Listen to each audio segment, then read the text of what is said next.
be part 4, lecture 18, the Noether theorem for spatial translation.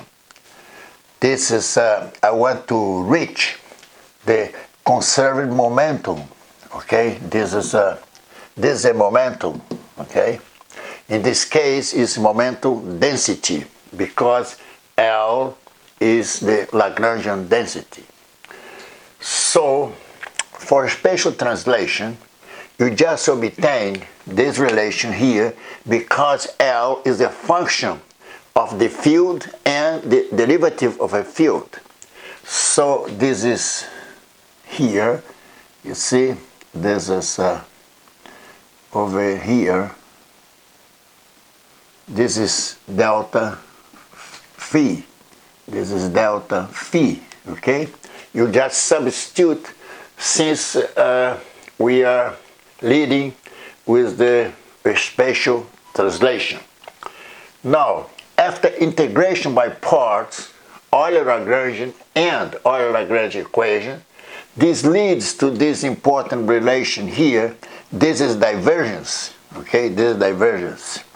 So the action, okay, variation of the action, the variation is integral over the volume, you keep V, okay, x dl, delta L. So you just substitute over there delta L, this leads to this relation here.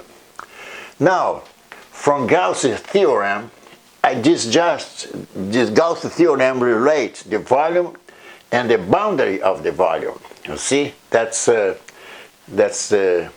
Gauss theorem. Now, attention now, this is hypothesis. You see, this is hypothesis. Hypothesis. You keep this is vanished boundary terms is assumed that the fields phi and the derivative here vanish at the spatial infinity.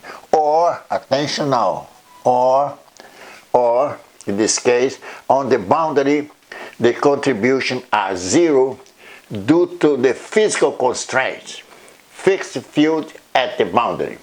That's a hypothesis, okay? Don't forget that. So I can set this is equal 0, this is equal 0 over here. So this leads to this integral here, which is equal to 0. You see?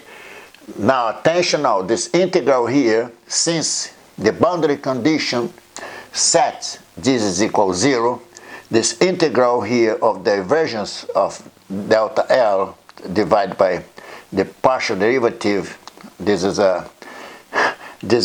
partial of j with respect to phi, and this is this relation. You see that we derived in previous videos. So this then now there's a takeaway considerations. So variation L different from 0 is pointwise, okay? It's local, okay? So it's total divergence, okay? In this case, this is related, this delta L over here, see? The total divergence. Now, delta S is equal 0 is globally when the total divergence integrates to 0. You see, this is the extreme of delta S. You see, that is equal 0. So we set that. This we assume that S is invariant. So delta S is equal 0. So this is what Noether's theorem to yield. You see, this relationship is equal 0. You see, attention now, you see inside here, you see this is a second order tensor, okay? And all this term here is a vector because j over here is dummy. But if you look only on this bracket, okay, you call this TKG, this is a second order tensor. And this is important there. J is direction of the flux outward the surface index. K is momentum component. It's better to say the momentum density. You see, there's a momentum density component being conserved. Now, this second order tensor is called Noether current for momentum conservation, momentum density conservation. You see, this term over here, you see, look, attention now on this term over here. You see, this term over here, okay?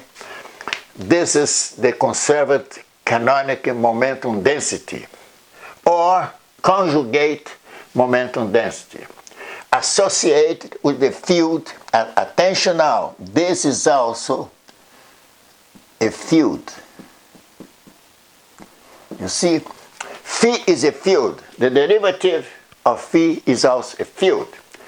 Now, you see next lecture that this over here, okay, is the momentum. So we will show the next lecture that derivative of this term over here is equal to 0, which implies that this term here, which is a momentum density, is, in this case, conserved canonical momentum. You see, that's don't lose the next lecture. It will be the final application of Noether theorem using, okay, from hypothesis for spatial translation.